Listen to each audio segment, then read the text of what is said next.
Hey guys, welcome to episode 23 of the Grad Life podcast. With me, I've got Eilis Delany, who is a business designer in Fjord within Accenture's famous dock building. So, Eilis, thank you very much for joining us. Hello, thanks for having me. First thing I kind of came across or thought when you were introduced was the idea of a business designer. I genuinely never heard of it as a profession, and I didn't. It sounded awesome, and didn't really know A, how you get to be one, B, what they do, and C, where they kind of go. So could you just give us an overview of business design as a process, as a profession, and maybe a bit on the educational side as well? Yeah, sure. So business design is quite a broad discipline, and it's a really new one. So traditionally, these were two very separate things. So you had business on one side and you had design on another. And I guess business is kind of around like services, processes, profit and loss, and that type of thing typically. Design, on the other hand, is more around experiences, experimentation, always having the user at the center of everything. And so I guess Tim Brown from a consultancy called IDEO started to make design thinking a really widespread thing in around 2009, I think. Right. And basically, what it is, well, how can I explain? Okay, it's basically you're solving business problems using design thinking methods. Okay. Okay, and so you're trying to approach typical business problems with a different perspective or a different mindset. Yeah. And so the type of skills that you need to have would be you'd need to be quite strategic, obviously good at communication. So you almost become a translator between this business and design side of things. And so it's this idea of now how can we change organizations using design, which has never really been done until recently. It's a very new discipline. Yeah, sure. And that is design thinking. Yeah, And there's so much said about it, and my audience probably gets it, but if you can dumb it down for me, what exactly is design design thinking. thinking? Um, it So at first I thought business design and design thinking was the idea of designing a whole business model. yeah, But now my interpretation of it is that it's designing a business from the point of view of the customer yeah, and designing a customer's experience with a business or designing their interactions with the business. Is yeah. that good? Like, is that too simple or is No, that's a good description. It's hard to define because it's more of a mindset that you have, or right? more of an approach to problem solving. Okay. And so I guess there's a lot of different ways you can apply it. You can use it across product, service, like any type of design really. And then you can go into legacy organizations and like basically disrupt whole like business models. So some examples might be of disruptive business models would be like the Uber business Yeah. model or the Airbnb one, for example, which are recent, or Spotify, any of those types of things. Yeah. So they'd most likely have been done with business designers. It's Okay. So just you like a can whole new say, yeah, approach. yeah, and all almost reverse engineered or worked backward from the customer's experience with them. Yeah, Okay, so Uber, Airbnb, these completely disruptive business models and approach to providing a certain service or product, yeah, they were born of design thinking. exactly. Okay, And I guess as well, this translation piece is really important because we have to sort of orchestrate like people from lots of different teams. So we need to be able to switch our language really quickly. So if we're talking to a client and we're pitching, you have to have a certain way of speaking. sure. If you're talking to UX or service designers, you've got to use other ways of working. If you're using kind of traditional, like I suppose consultants, that would be in more traditional roles. Yeah, You kind of have to work with them in other ways. And recently now a lot we've been working with like technical teams, right. and so you have to learn all their acronyms, and when they say this they mean that, which we all identify as this and that. And Yeah, there'd so be it's so many. basically like aligning everyone as well, and then spotting like new opportunities. Because you have all these snippets of information from all these different people, you have this really unique dimension to how you think. Yeah, So that's interesting. kind of how. And most of us have like very broad backgrounds. So you don't necessarily have to study business design in No. college. Okay, So, for example, I studied product design in college, right. and then I went on to do content design Yeah, and so you um, did product design in DIT. in DIT. How Yeah, many years did that take? that was 4 years. Okay. Yeah, so it's like a Bachelor of Science. Right. So it's quite flexible in Yeah. terms of a degree, because I struggled quite a bit with picking a course when I was like filling out my CAO. I'm sure a lot of you listening will be in the same situation. Yeah. But basically, I always liked creative subjects, and I was probably more inclined to be artistic. But I also always loved like entrepreneurship. Yeah. And the weird thing is, I never really studied business when I was younger because I thought like, oh no, I'm a creative or this, I don't know, I'm not sure. But then I would always find myself like doing lots of jobs or working loads, and I always just was trying to think of new ideas. I used to be obsessed with like Dragon's Den. I don't know if Right. you watched Okay. that, Yeah. Yeah. Yeah. or like any of this stuff, but I never thought like you could really, I didn't even know how to do that. Yeah. So I looked up this course, product design, and I thought this is great because it's got a nice mix of things. It's got like kind of research, so Yeah. design driven research, which was really interesting. The methodology is amazing. And then there was things like design, manufacturing and assembly, and then marketing, entrepreneurship. So it's basically designing and launching products all by yourself Right. as one person. Yeah. Now, obviously, you can do it in teams and stuff like that, but that's the idea. You create a product from start to end Yeah. Right. in a holistic type of a way. Jeez, what a business So education. it was very cool. And so when I left, I realised that it was very hard to get a job in traditional product design, especially in Ireland, Right. unless you want to go into things like medical device design, or very kind of niche areas. Yeah.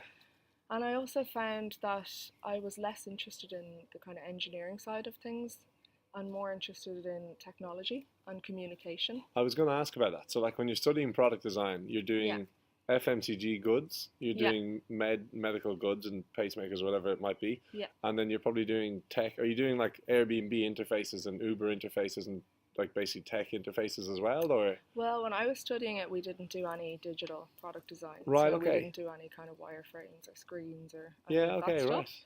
However, we were doing like processes like customer journeys, blueprints, and that type of thing. I'm not Yeah. sure if you're familiar. Yeah. Yeah. Maybe you are. Customer journeys are So fascinating to work on. classic Yeah. mindsets, that type of thing. So Yeah. I guess I had the same process but just a different medium. Right. Okay. And then so I realized that when I left college, I was kind of lacking this digital side, and I started to kind of look around at opportunities, and they were all digital Yeah. types of things. And then I noticed that like it was becoming like a lot more intelligent in terms of product design. So it was moving from like just regular items to smart devices, Yeah. like Nest, thermostat, Fitbit Yeah. watches. Internet of Things would be fascinating here for Exactly. sure. Yeah. So I realized for my thesis before I went into fourth year, I needed to have some kind of expertise in code Right. or some type of digital or software thing. Yeah. So I learned how to code some basic things. I wasn't amazing, but I did it. That was one of my like challenges on my bucket list. So, Right. and then after I did that, I decided to go to a digital creative agency, Clickworks. Right. Okay. They're like a partner company with an advertising agency called Chemistry. And that was your grad job. Yeah, And that so was if my you look at grad that job. partnership, then you got Clickworks and Chemistry. Yeah, Chemistry are doing the artistic, more creative, maybe front end side. Is that right? they were more. So these, I suppose Clickworks is more digital, Right. like kind of websites, and Okay. like Yeah. platforms, and Chemistry would have been like advertisements on TV, billboard campaigns, Right. so more of the, I suppose, outward advertising Yeah. type Sure. of Yeah. thing, Yeah. like Yeah. short films, that type of thing. Yeah. But I was based mainly in Clickworks. But great experience to get exposed to both the digital side and maybe what Yeah, sounds like the content side as well. it was really interesting. So that's kind of where I started to touch on content design. I didn't even know what that was. And I wasn't classified as a content designer when I was there. I still hadn't realised what it was. Is content design different to content creation? Yes, it Right. is. What's the difference? I guess they feed into each other, it kind of bleeds. But content design is basically, okay, a lot of people think it's copywriting. So like writing blogs or writing Oh, right, press yeah. That releases would be or creation, as far as I'm exactly. concerned, But right? actually, it's more around strategy. So you kind of base it off like a content strategy where you're looking at things like imagery, videos, text. But that's not really the main thing. It is obviously a big part, but it's more like how can you, okay, for example, if you're doing content design on a website, it's the priority is like how to let people find the information as quickly and Yeah, as easily as they can. So that would feed into like website architecture and then the actual message that you want them to take away and the experience and the brand personality that you want to convey. yeah. So it's kind of a storytelling Yeah, type of thing. sure. It sounds class. It sounds really cool. I've never even thought about this whole window of work before. And Yeah, I've got a couple of questions. One, this all would be very research driven.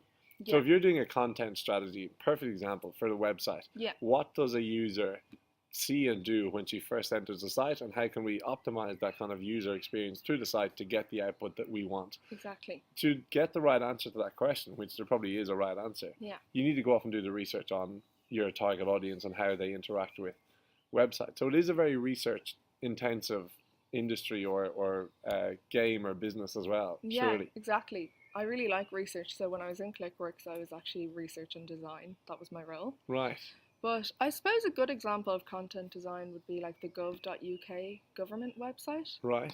where they have like hundreds and hundreds of sources, but they've created this really unique kind of clean design system where they just use a certain amount of colors. All the information is very easy to access. All the links are like really well curated and like categorized, Yeah, and they've made quite a dull site into something that's accessible and used by millions of people yeah, every day. It's interesting. been awarded by so many like Really? design like initiatives, and Right. it's kind of like the benchmark that other countries follow now. They kind of use that as the reference where they want theirs to be, I suppose. So yeah, Okay. and they would have like some really interesting roles there. So if you're looking to move outside of Dublin when you graduate, it's quite an interesting organisation in terms of research and digital and Yeah, just actual meaningful work, I suppose. yeah, So okay. I think they're great. I'm just thinking, like, again, on the research stuff, it would be my favorite subject in college was consumer buyer behavior. Okay. And it would have been exactly aligned with probably content design or business design in some way. And Yeah. the best way I can, the one story or case study or reference or whatever you call it, Yeah. that defined this course for me was this study that, you'd know it, I can't remember what it's called, but you definitely know better than I do. It's about, they used to ring a bell, then feed a dog. Okay. And when they fed the dog would salivate. It would kind of be ready to eat. Okay. And eventually the dog started salivating when they'd only heard the bell. Okay. Or then they paired it back the journey a bit, and when they heard the guy's footsteps coming up to the bell, then he started salivating because he knew then the bell would ring and he knew that that meant the food was coming. And that Okay. was how they kind of measured a user's journey of reactions along the sort of process of getting to what they want. Yeah, That was that's cool. terrible English, but you No, know I what I understand. mean. It's kind of behavioral economics Yes, and nudge theories, and they do it actually a lot on websites like, for example, I don't know, Amazon. Let's right. just throw it out Oh, there. So they'd have to be all over. Yeah, yeah, you have like products in tiles, like, just kind of like a catalog, boxes with product images in them. yeah. And say you're looking at three of them in a row side by side, they'll have like a really cheap product on the left, and then they'll have like a medium priced product in the middle, and then a really high end expensive one on the right. Say Right. it's like a Hoover you're looking for. Yeah, They'll have like three brands, so they know that like you'll say, oh, that one's quite cheap on the left. The one on the right's too expensive, so I'll go with this one. It's a good option. It's a safe option. right. Okay. And they And use so all there's this lots framing. of ways of doing that Yeah, kind of a thing. So very that, interesting. like, I never really did that, but I find that amazing. Like, so, well, amazing because it can be used in good ways and bad ways. I don't Yeah. know, but for me, I'd love to learn more about it. Like, But this is the very stuff that's behind how we interact with all of the brands that we interact with yeah, every day. How do they design the apps we use? How they, and you talk about, say, content design. I'm sure part of that is barely, but like the push notifications and how that strategy works, or the emails that we get once a week and how that strategy works. yeah, it is behind everything that we're doing every day, and we don't kind Yeah. of realize, or we haven't been awoken to it. Well, it's becoming now more and more important since we have like voice activation. Yeah, So brands are now relying on like the voice and tone of their brand. So for example, again, if we use Amazon and you order like a packet of batteries off Amazon, like it automatically just orders the Amazon brand. So when brands are kind of battling to sell their products or yeah, to prioritize their products, they need to have this unique voice or unique tone or way of engaging with their customers. yeah, So it's really challenging yeah. for them. This is like the newest hurdle that they have to face. But Google have an interesting approach. So they basically trained like the Google Home device on really human language. So they got writers from Pixar who had written like famous movies, and so they got them to write scripts that like the device was trained on. Yeah. Um, and so if you Unbelievable. actually listen, if you compare like Siri to like Alexa to Google, you'll notice like a very clear Yeah. difference between across the three of them. I haven't seen Siri and Alexa. I've never Yeah, used Siri and I haven't seen Alexa, but I've seen the intro to the Google Home thing on a video that went around LinkedIn a couple of weeks ago. yeah, I know exactly what you're talking about because yeah. I think the guy demoed how they could book a restaurant. Oh yeah, that was in Did the you see that IO video? thing. Yeah, Yeah, and how yeah, they could book a restaurant, and the home or the machine learning thing was there saying like, yeah, man, just a sec, and he's like, oh, chill, it'll be fine, just a sec, and then he's yeah. like, yeah, no worries, and it was really relaxed language And rather they than yes, it pause. will be ready now. Yeah, exactly. So they invested like huge amounts over the past couple of Oh years yeah, I'd on like say. actually like they've done all kinds of things to make so firstly it's how it actually speaks and how it reads, like so natural language processing, so converting like basically text to voice or voice to text. Yeah, So um if I suppose if their device reads a sentence, it will know when to pause if there's a dash or there's like a semicolon, or if yeah, it's quite a long sentence and the word "and" is there, it will kind of take a slight break and it's right, kind of gets into a rhythm almost. unreal. Whereas some of the other voice activation ones are quite freaky and creepy. Actually, some of them are very robotic. Yeah, And so that's like a clear difference. They invested in content design, right. and so people argue, oh, what is content design? Do you need it? But it's actually like you're not going to really have a choice. You're going to have content Yeah. designers now. Well, to be honest, literally up until now, this is massively educational for me. Never mind for them. Yeah, Um, I always thought that design thinking was just a kind of sexy term thrown around. It didn't really mean anything. Like that was my understanding in my yeah, ignorance. But now we're seeing you telling us exactly what it means, and that it is, Jesus, it's an awesome place to be working. yeah. We It's know very why you cool. worked there. You worked there because you were creative, but you also liked business, and you didn't necessarily want to sacrifice one pursuit for the other. And they Exactly. do seem like they have, it is one or the other. You wouldn't imagine at the age of 18 them having much overlap, creativity and commerce. Yeah, But this is exactly where they do yeah. overlap. So, like, how would someone get into it?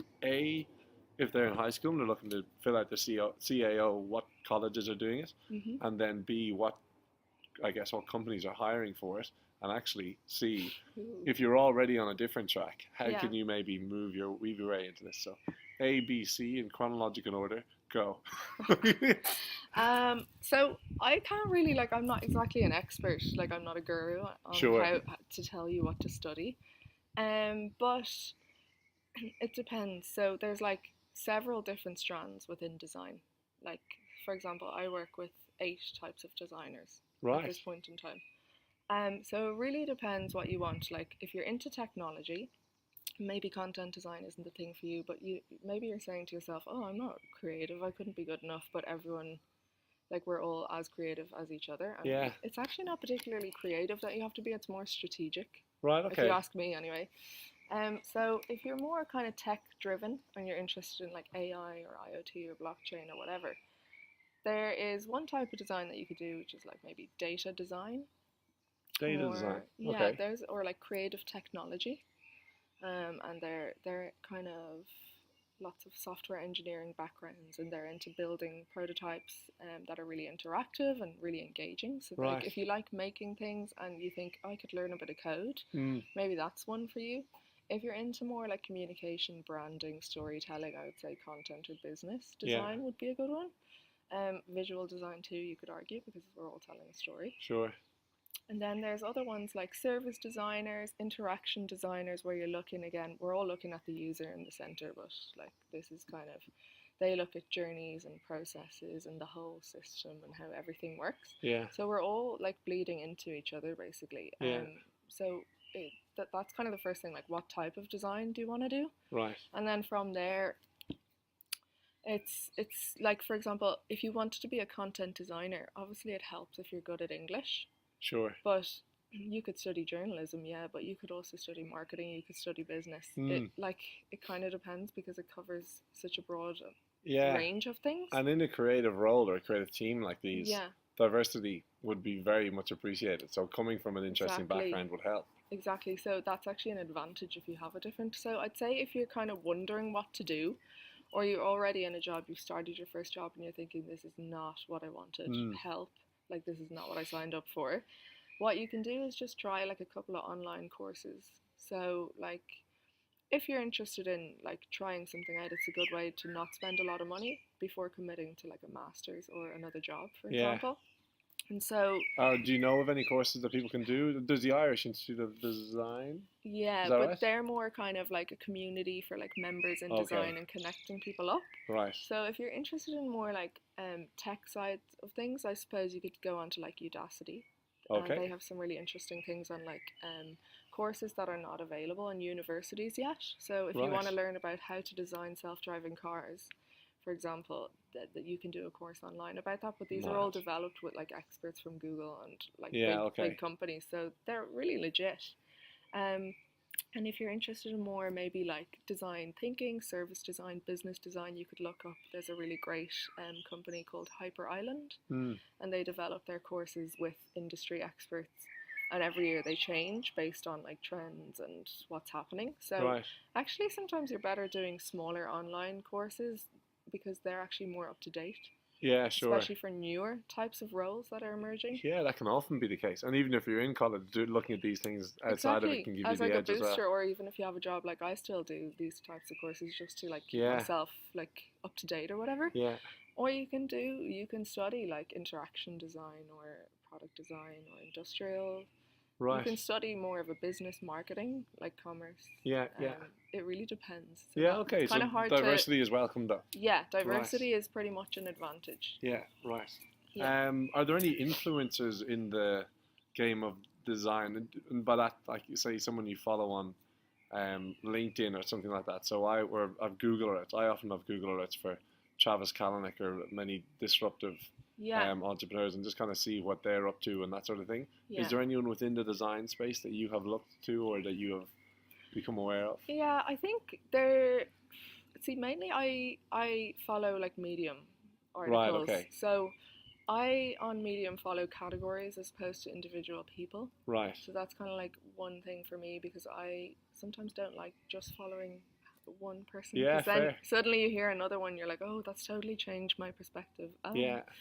And so I always find like maybe 2 or 3 really interesting companies, and I just look at their resources and do it that way, because I'm interested in how they communicate messaging in more than like an article. So their whole attitude and their whole approach would be what would kind of influence me. And that gives you context for the article as well. So the article isn't their whole strategy, you know? Or like their Instagram channel. Like, right. What are they doing? What are they up to? Or what are they saying on Twitter? So I kind of like connect a lot of their activities, if you want. Yeah, right. I think I really like what Space 10 are doing. So they're kind of a lab, an experimental lab. They're a branch of IKEA.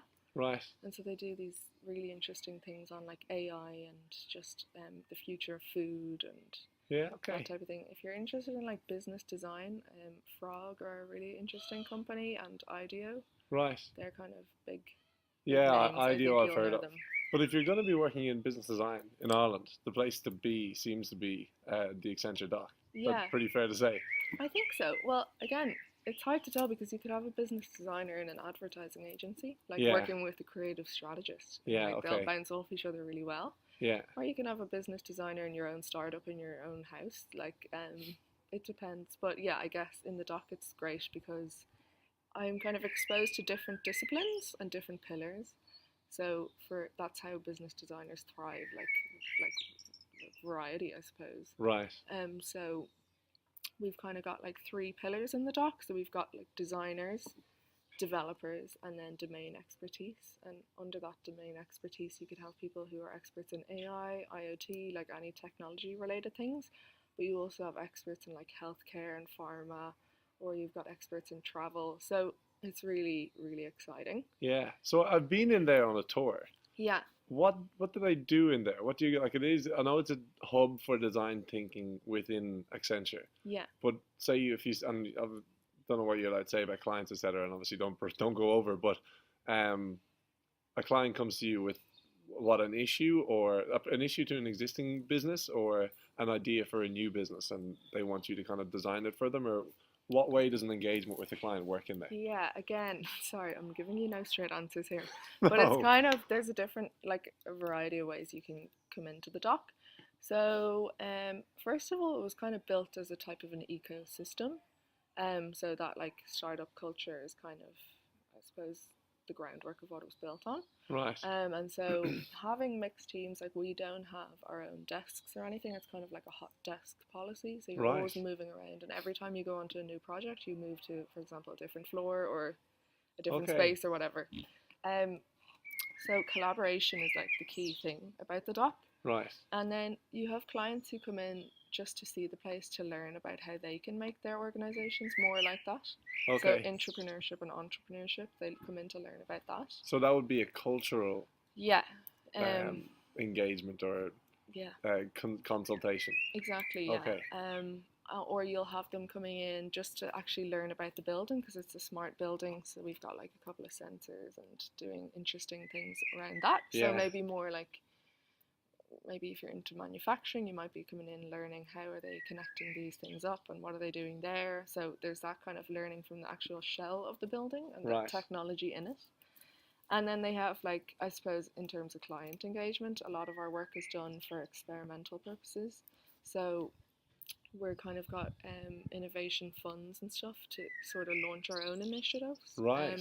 So they might come in and they might say like I've got this very particular issue that I want fixed Yeah. using this particular technology, or else they might just come in and say like I'm afraid that in 5 years my whole business will be disrupted and it will become extinct.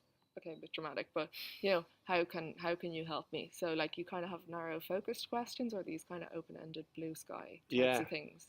And if they come in Um, and say, I'm worried I'm going to be extinct, you yeah, guys then go off and do the research both on industry and on competition, but then yeah. on direction of technology as well within that space, maybe. Yeah. And then you Right. kind of make some prototypes and trial things out with them, and it becomes like Right. a whole journey. So you build your relationship up in that way, like throughout a couple of engagements, rather than them just kind of going, "Hi, what's up?" So it's more like you're It is learning from very each other, practical. and like we're learning from them too. Yeah, okay, yeah. Yeah. But surely that's a big part of the job. That would be developing prototypes and doing the research around them and that sort of stuff. Yeah. There's a lot of different things happening in there. Yeah. Again, it kind of depends what pillar you're in. So in terms of like design, I suppose I'd naturally be swayed more to the prototyping and the kind of blueprints and that type of thing. Yeah.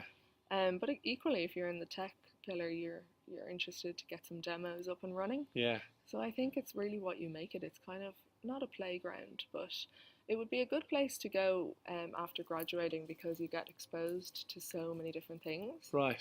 And so if you're still a little bit unsure about what exactly it is that you want to do, you might come in as one type of a designer, but or kind of, I don't know, I keep saying design, sorry. You might come in as one type of a graduate, Right. but you'll be trying so many different things that by the end you'll be like this complete hybrid. Yeah. Yeah. That's brilliant experience for a grad to get such diversity in experience and Yeah. diversity in exposure as well, you know? Yeah. Because like if you come in, you just get pigeonholed into one thing, you say, okay, I don't like this, but I don't know what I do like because I haven't seen anything else. Yeah. Whereas when you actually get to look at all these, say, different industries, technologies, Internet of Things versus artificial intelligence, whatever it might be, and work with people from a diverse range of backgrounds, that would actually be very, very useful. Yeah. Do they hire many grads, the doc? Yeah, they do. At the moment, we've got like interns coming in. Now, I think most of our interns are from Ireland, although we do have like about over 30 nationalities Right, in there okay. at the moment. So it's very like broad. But mainly, I think most of our grads or our interns are Irish, not Irish, sorry, living in Ireland. But I don't know if they have grad programs in the dock, to be honest. I know Accenture do grad programs, Right. but I think a couple of them get to come over, depending. I think it changes. I'm not actually 100% sure, Yeah, okay, yeah. to Well, be they can honest. keep up with what's going on anyway. Yeah, on like Twitter or whatever, they're always Yeah, updating things. So yeah. yeah, I would say I would recommend having a look even at just some of the roles being advertised, even if you know you're not qualified for them yet. Right. Like you might only still be in like second or third year of college, but if you start looking at the roles, you'll start to understand what they want in people, Yeah, sure. and so it might help you choose what to major in or what modules to pick. Well, you've already given them a huge head start with the idea of the courses and that sort of stuff as well. That would Yeah, be very useful to anyone applying for yeah, and then the like doc. the other big thing is like that personality based hiring. Yeah, Where they're so that would be one thing I'd recommend doing, like trying to learn a little bit more about where your natural strengths are, sure. but also asking other people, because sometimes you're surprised at what you're actually good at because it just comes so Yeah. like fluidly to you Oh, that it can be very you don't surprising. even realize like you have a Yeah. really valuable skill and you don't sell that. Yeah, I um was subject to it, and it's for that reason, as I kind of mentioned to you, that I'm going to yeah, be doing. That's what grad life is going to be driven by. It's going to be a machine learning recruitment platform that's based off of that sort of stuff. So I think like that um, is literally the future, because as well, I um hope so. yeah, Yeah, yeah, I'm kind of well, counting on do you have any shares? I wonder. it. No, but even when they're kind of getting teams together and stuff, they try and actually look at the different types of personalities. Hmm. But when they're hiring you, it's really even just for yourself to know what you're actually good at. Hmm. You can get like a free personality test on Yeah. 16personalities.com, I think it Are is. they the ones that give you, say, ENFP or whatever? Yeah, Yeah, yeah, Myers Briggs, and then so they tell you, oh, like you're this type of personality with a bunch of letters, and you're like, okay, what does that mean? yeah, But then they kind of give you examples of famous people or your tendencies of your characteristics, yeah. and obviously they can't predict it entirely. But then you read some of the stuff, and you're like, this kind of is actually making sense. So, Well, it all made sense until, or maybe it made more sense. I was matched with Captain Jack Sparrow and the Joker. So oh god, I don't know. That's pretty alarming. that's a bit worrying. But yeah, they are, and you read through the results, and they can be uncanny. They can Yeah, almost be frightening how accurate they and are. they tell you like, so I think I was a protagonist. There's only like 2%. So they can even give you down to the percentage. In the world, Yeah. there's 2% Obama and Oprah are like you, and Oh, you're you a were people delighted. about the people. And I was like, I love I'll it. take that. Yeah, Yeah. obviously I was going along with that. But Yeah. it's really interesting. It's even if it's just a bit of a laugh, just Oh, to it see is. what you get. It's great. I got. Was my team? Yeah, it was just my team. It wasn't my floor. A lot of people on the floor though. On in Google to do it. They all loved it. Like it's a Yeah. great thing to try out. A bit of fun. Hmm. You ended up in the dock almost by accident. Like you didn't strategize to get there. You went. So you worked with ClickWorks and you left there Yeah. after. Was it a bit more than a year? It was like about, I'd say, a year and a half. Right. And so at that point, I started to actually. So when you're working in advertising, I guess the hours can be quite long, and Sure. Particularly on the creative side rather than the digital side. Yeah. yeah, and so you're kind of like you become very good at like selling things and storytelling, and it's amazing, like really good at communication. But then there was a point where I kind of started to ask myself, okay, what impact am I actually making? Mm, And I know it sounds cheesy, but I was not just at like I all. was getting sick of it, to be honest. But I learned so much, and I had some really great mentors, and I learned a lot about like process and methodology and stuff. So it Mm, was great in that, and like just practice, good practice. But in terms of like the actual impact that you're making, like you kind of look, like I was looking back at the year and a half, and I was like, what did I actually do that I can be like super proud of?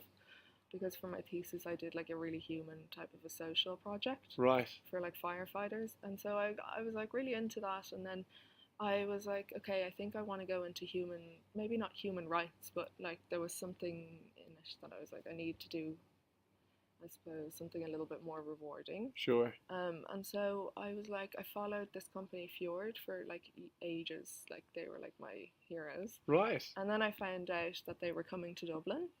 And so, where were they based before? So they have like 30 studios around the globe, Okay. basically. So like Helsinki, like San Francisco, Berlin, like London, New York, everywhere, like Right. anywhere really.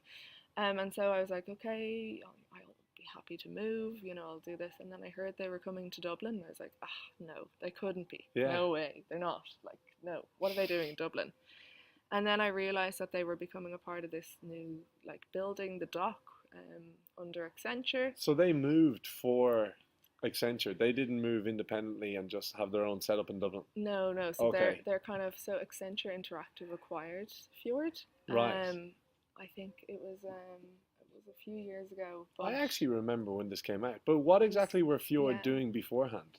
So Fjord was set up in like I think 2001, and they were just basically a traditional kind of service design type of a design studio, small. Like they were Right. in London. I think there was probably 30 people or whatever.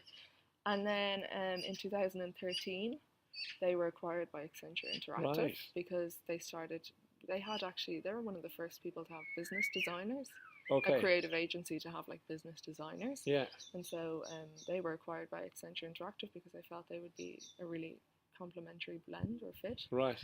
And then that's kind of when this whole design thinking explosion happened, and corporations started to buy these smaller boutique design Yeah. studios to kind of embed that culture in their company or their organization. And then now there's over 1,000 designers working in Fjord across the globe. Unreal. Yeah. So there wasn't any you didn't go through any cultural shift from working just for Fjord to working for Fjord Accenture. No, they were already already as there. one kind of. Right, Yeah, okay. as That one makes sense. force. Geez, it is one tour. It's a fascinating kind of industry and you know area to work in. It's amazing. It's Yeah. so interesting. Like, it's so different every day as well. So I always kind of struggle when people say, "What do you actually do?" And I I'm was like, going to ask that. "No." What do you do every day? Yeah. It really depends on. So as I was saying earlier, the type of client engagement, so the types of problems that they're coming in with.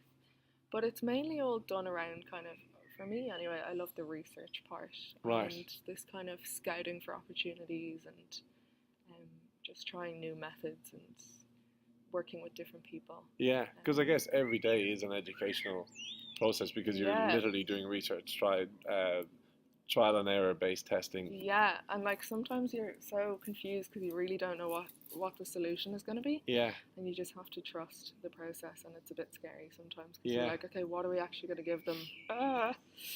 But eventually it all clicks into place. And I can imagine it being a hugely valuable body of knowledge that you'd have after a couple of years doing this because you have spent X amount of years thinking about the consumer, what they want, Yeah. and how what they want has changed over the duration of that time. Yeah. So you have a good idea of where it's going. Yeah. And you can take that to any business or a startup or whatever it is that you want to get involved in. Yeah. That's a valuable body of knowledge, a way of thinking that you can offer. And also, it's really strange, but you work in like a different industry pretty much every Yeah. cycle that you do.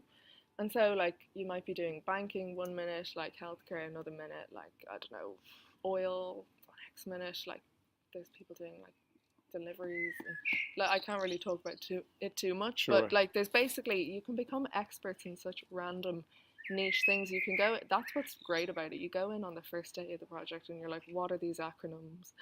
What's this thing? What's happening here? And then like at the end of a couple of weeks, you literally know every single Yeah. thing about that company or that industry. Yeah. And you actually become like a guru in it. And That is so unreal. sometimes like patterns start to emerge and you might get like 2 banking projects Mm. a couple of weeks apart, but you start to actually build up this really unique kind of database Yeah. of information. Yeah. And it's also really good because sometimes you start connecting or identifying competitors which people in that industry never even thought or considered Yeah. would be a competitor. So you kind of have this like radar. I don't really know how to explain it, Yeah, but no, you're but quite like, you're very on the ball. You can probably extrapolate predictions on where you think industries are going. You can see if there's going to be an overlap. Yeah, or Yeah. like make these kind of connections across Yeah. different. Very interesting. Yeah, different What would types you of recommend to things. someone then, before we jump into quick fires? What would you recommend Yeah. to someone if they were thinking about going into this? Into design? Into design, yeah.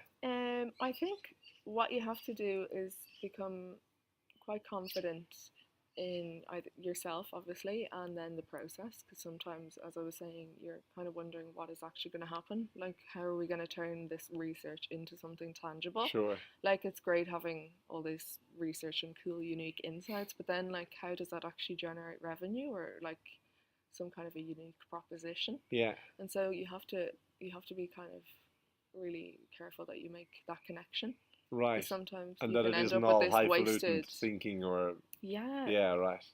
or just like a lot of knowledge that you couldn't really convert into anything. Yeah, yeah. So that doesn't really help anyone. Okay. Um, and then I think you have to be very good at packaging everything all up at the end and kind of building that story around it. And And communicating it concisely. yeah, and also justifying like certain things. So you don't want to get into arguments, but you have to be confident and say, like, we definitely took this route because we based it on X, Y, and Z, and like, Mm. here's the legitimate reasons. We didn't just get creative. Like, we didn't just go into a room and get creative for 2 days. Or, Yeah, like, there's a full blown process to this, and it's actually very strategic and like yeah, very precise. And then I think as well, if you can start looking at technology in terms of like data as well, and that can help you like back up your arguments. This is a data driven insight, or sure. this customer is like this now, but in 2 years they're Mm. going to move to this mindset, or they're going to move to this thing, or they'll have that issue or this need. And so like once you like obtain a customer, you have to obviously keep them and have like ongoing engagement with them and build that relationship over and over again and Yeah, relive it with them. So yeah, I guess it's like a whole evolution. yeah. There's a lot there. Okie doke.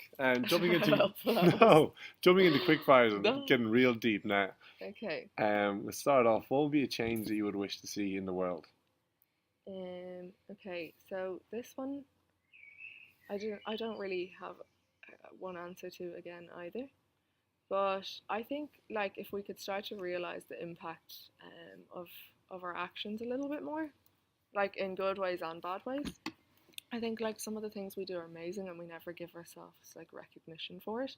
And then other times you kind of wonder, oh, if we all keep doing this thing, like what is the world going to look like in 50 years? Or And are you talking about, say, environmentals and that side of things? yeah, but even like technology and ethics and like Right. there's a lot of uncertainty around some of these new technologies emerging, and Yeah, so it's interesting. I guess it's more just like thinking about more than yourself and like the bigger impact that things will have. sure.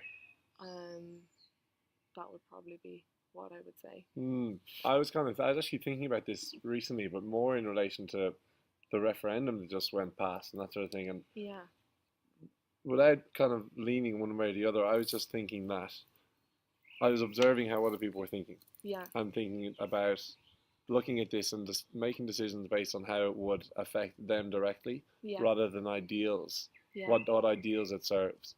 And there were multiple ideals being thrown around with that particular argument, but I just mean in general. yeah, yeah, yeah, And bringing it back into technology, then, I mean, the one I'm guessing you're talking about is artificial intelligence.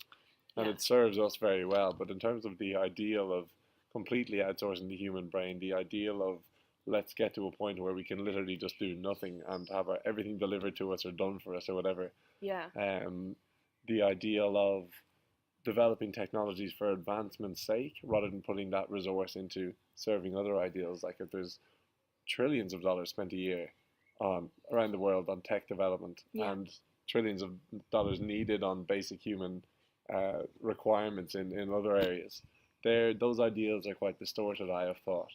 yeah. Um, Like I think AI is amazing, and I don't actually think it's going to take over the world or anything like that. I think like all this robot sci-fi type things. Like I think it's going to complement us, but only if we work with it and we don't try to kind of battle it. So I right. think it's really going to augment our lives. But the question is, you have to choose where those augmentations occur. So you want them in like industries, for example, like healthcare, if you're detecting tumors or cancer or something like Mm, that. But you don't necessarily need it for every single miniature task. Like, okay, it's handy to have on your messenger app, but like, is it necessary all the time, yeah. basically? Yeah. Do you need to plug in AI to everything? And then like with data as well, it's kind of like, okay, you want to be sort of getting to know customers and trying to pick up on their habits, and so you can kind of improve the service over time or customize it or personalize it based on their needs. But there's kind of a difference between personalization and kind of monitoring in a sort of invasive way. And so, where do you draw the line Sure. there? I think that's quite interesting Yeah. too. And then I think in terms of where technology is great is all this like open source technology that's becoming available. to anyone in the world. And so people who could never afford to go to college, for example, can now actually become just as qualified as people who Yeah. have gone to prestigious colleges Oh, too. it's amazing. Yeah, In more ways than it is worrying, but just the ways in which it is worrying need to be kind of watched, and yeah, they can really scale up if they're not. yeah, exactly. I suppose it depends on who you're surrounded by, Yeah, maybe. yeah, I yeah. don't know. Very true. No, that's But geez, good answer. yeah, I don't know. Something you wish you did in college. Definitely like some kind of an Erasmus or the J1 Did you not grad do a visa. J1? I No. didn't. Right, okay. Oh, I'll regret it for life. I It's probably didn't do good for it. your health.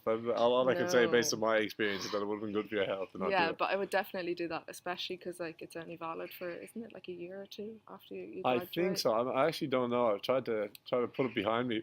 Yeah, I don't know if it changed, but it's definitely 1 year anyway. But Right. I would 100% recommend doing Yeah. that. No, I'd recommend that as well. It's class, and it provides you with challenges like that are just different to any other Yeah, and just like environment. living in Sounds. another country, like Yeah. by yourself. Yeah. Yeah. No, Yeah, it is. It's very cool. yeah. Something you wish you did as a grad then. I think maybe I wish I kind of found a mentor or Right. something Okay. Interesting. because I actually I had a guy, my creative director in Clickworks, Lee Douglas. He was a really good mentor to me, and actually I have a mentor now in the dock. But you kind of get a bit lost sometimes Mm. without realizing it, and it's just really nice to have someone to just like as a sounding board, even if they're doing a job that's completely unrelated to you. Yeah. Actually, sometimes that's better Yeah. when they have a different perspective or they're doing something completely unrelated to you. Yeah. I think a mentor is really crucial because they kind of help you believe that you can do more than you ever thought you could. Sure.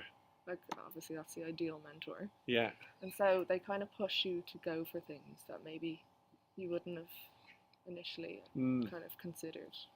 Their experience is useful as well. I had a interaction or meeting last week that I came out of pretty confused and like almost worried. Yeah, And then I talked to a mentor, and he kind of basically flipped the proposition, yeah, and ended up being like an amazing opportunity. So it went from a really what I perceived as a negative to an yeah, absolute positive. yeah, And his experience allowed him to flip that.